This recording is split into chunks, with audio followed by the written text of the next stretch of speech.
എല്ലാ മാന്യ പ്രേക്ഷകർക്കും മൂവി ഡോക്സിലേക്ക് സ്വാഗതം. 1980കളിൽ ഇടുക്കിയിലെ ഒരു ഗ്രാമത്തിൽ ബസ് റൂട്ടുമായി ബന്ധപ്പെട്ട് നടന്ന ചെറിയൊരു തർക്കം കേരള രാഷ്ട്രീയത്തെ തന്നെ പിടിച്ചുകുലുക്കി.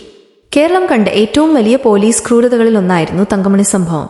ഇടുക്കി കാമാക്ഷിയിലെ ഒരു ഗ്രാമത്തിൽ നടന്ന തർക്കം അന്നത്തെ കരുണാകരൻ സർക്കാരിനെ പോലും പിടിച്ചുലച്ച വിവാദമായി. ഈ സംഭവത്തെ അധികരിച്ച് രതീഷ് രഘുനന്ദൻ തിരക്കഥയെഴുതി സംവിധാനം ചെയ്ത ചിത്രമാണ് തങ്കമണി.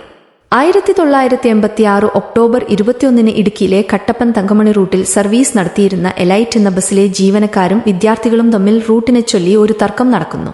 കട്ടപ്പനയിൽ നിന്നും തങ്കമണിയിലേക്ക് സർവീസ് നടത്തുന്ന മിക്ക ബസ്സുകളും പാറമട എന്ന സ്ഥലം കഴിയുമ്പോൾ ആളുകളെ ഇറക്കിവിടും.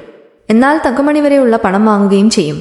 ഇതൊരു വിദ്യാർത്ഥി ചോദ്യം ചെയ്തതായിരുന്നു തർക്കത്തിന് കാരണം. വിദ്യാർത്ഥിക്ക് മർദ്ദനമേറ്റതോടെ പ്രതിഷേധവുമായെത്തിയ നാട്ടുകാർ പിറ്റേന്ന് ബസ് പിടിച്ചെടുക്കുകയും തങ്കമണിയിലേക്ക് സർവീസ് നടത്തുകയും ചെയ്തു. ഇതിനെ തുടർന്നുണ്ടായ സംഘർഷവും പോലീസ് വെടിവെപ്പും കേരളത്തെ പിടിച്ചുകുലുക്കി. വെടിവെപ്പിൽ കോഴിമല വറാച്ചൻ എന്നയാൾ കൊല്ലപ്പെട്ടു. തങ്കമണി സംഭവത്തിൽ അന്വേഷണവും നഷ്ടപരിഹാരവും ആവശ്യപ്പെട്ട് ജനങ്ങൾ രാജ്ഭവനിലേക്ക് മാർച്ച് നടത്തി. 12 ദിവസം കൊണ്ട് 300 കിലോമീറ്റർ കാൽനട മാർച്ച് നടത്തിയാണ് തങ്കമണിയിലെ ജനങ്ങൾ ഗവർണർ പി രാമചന്ദ്രനെ കാണാനായി തലസ്ഥാനത്തെത്തിയത്. കോഴിമല വറാച്ചന്റെ ശവകുടീരത്തിൽ നിന്നായിരുന്നു 25 അംഗസംഘത്തിന്റെ കാൽനടയാത്ര ആരംഭിച്ചത്.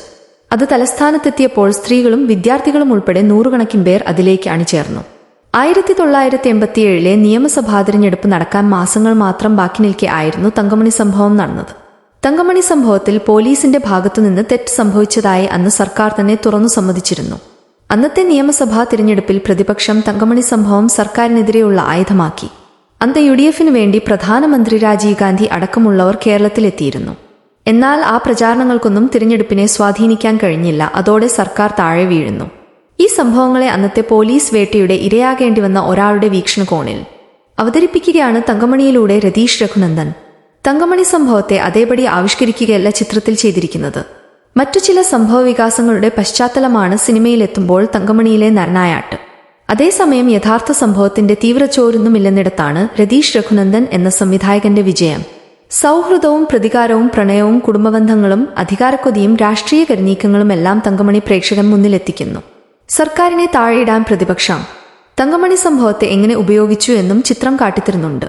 ഒരു കുറ്റാന്വേഷണ കഥ സമാന്തരമായി പോകുന്നുണ്ടെങ്കിലും തങ്കമണി ബസ് കത്തിക്കലും തുടർ സംഭവങ്ങളും തന്നെയാണ് ചിത്രത്തിന്റെ ഹൈലൈറ്റ്.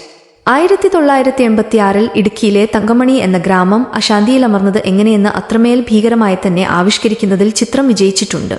ആബേൽ ജോഷ്വ മാത്തൻ എന്ന കഥാപാത്രമായി 2 ലുക്കിലാണ് ദിലീപ് എത്തുന്നത്.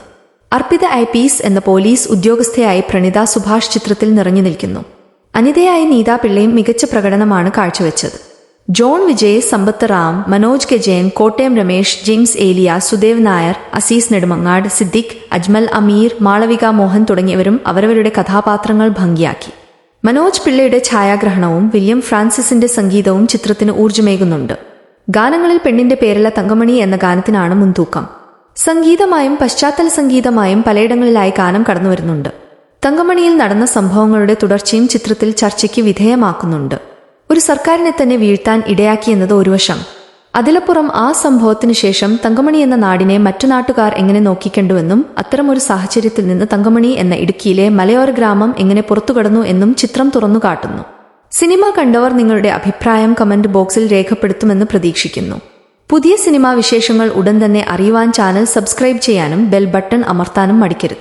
പുതിയൊരു സിനിമാ വിശേഷവുമായി വീണ്ടും കാണാം.